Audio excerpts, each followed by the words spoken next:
Hey everybody, it's Dr. Eric Walcavage. We're back for another edition of Thyroid Thursday, and today we're talking lab interpretation. So this is a recent case that somebody asked me to give my opinion on their labs. So with limited information, I gave him my opinion on the labs and what was being done. Now, keep in mind, I don't prescribe. This is just my opinion. And I would rarely ever run this limited of a thyroid panel. As if you listen to my podcast, if you listen to these discussions, I think we need a more comprehensive thyroid panel on a regular basis. And I think we should run a thyroid panel in context with the rest of the labs so we can find out what the effect is at the tissue level, okay? So this is what was given. This person is a person who's got some signs of hypothyroidism. They're tired, they're fatigued, they've got some mild weight gain, some of those classic symptoms. They go to a primary care physician. The primary care physician runs a TSH with reflex to free T4. Her TSH is functionally low. It's below 1. Doctor says you don't have a thyroid problem, move on. Stress, eat less, exercise more, you know the story. So she does go to a functional or integrative MD, and this is the panel that they run. They run a TSH, free T4, free T3, reverse T3, TPO antibodies. No total T4, no total T3, no T3 uptake.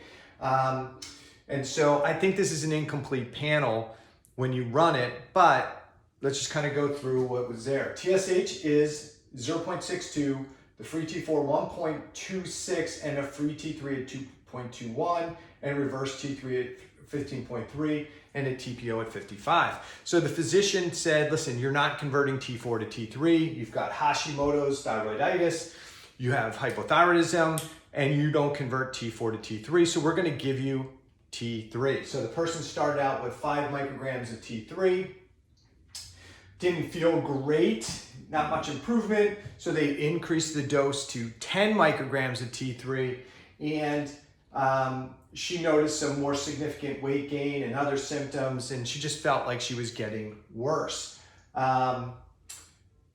So here's the follow-up labs. TSH is now 0.41.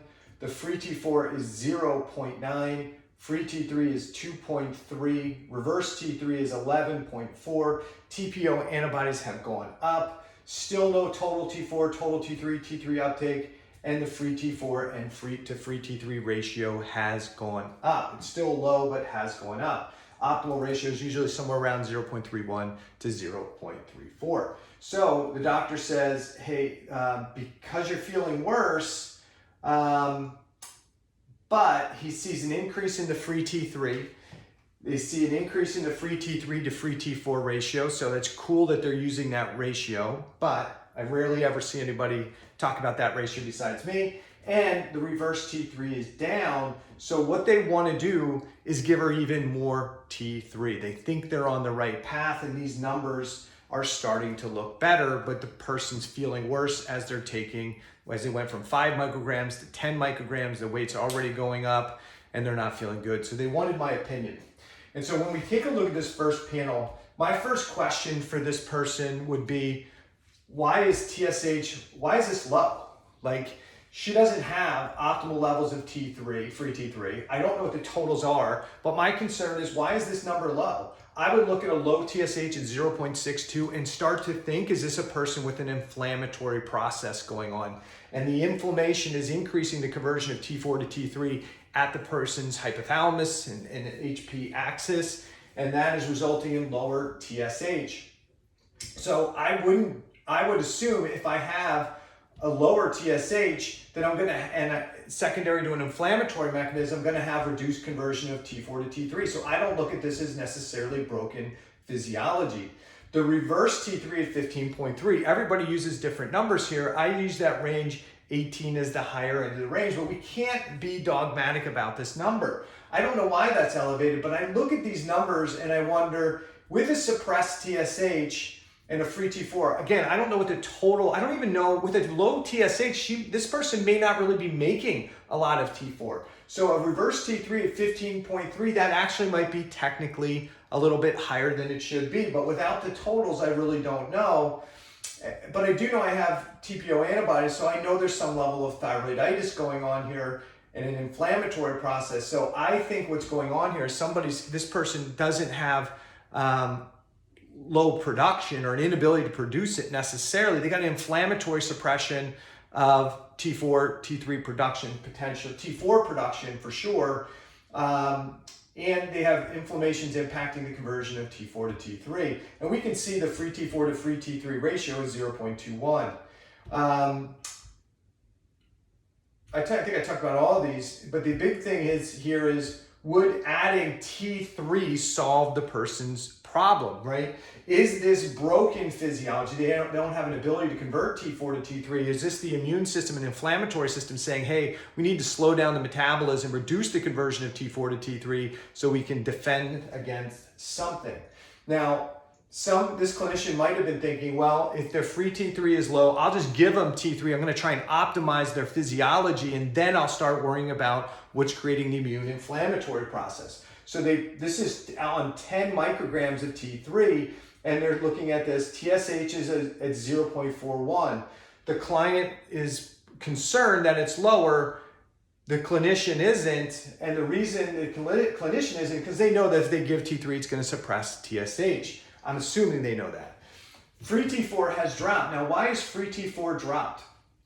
One of the reasons it's dropped is because this person's getting T3. That's going to suppress TSH production even further. And if I suppress TSH production, then I'm going to have lower T4 generated from the gland. Now, because the person's not measuring total T4, they're not aware. They may have had low T4, total T4 to begin with, and now it may be actually even lower. We don't have a T3 uptake, and anything you should keep in mind that anytime both free hormones are low, you have to be wondering, is it because I'm not making enough or because those hormones are stuck on the binding globulins?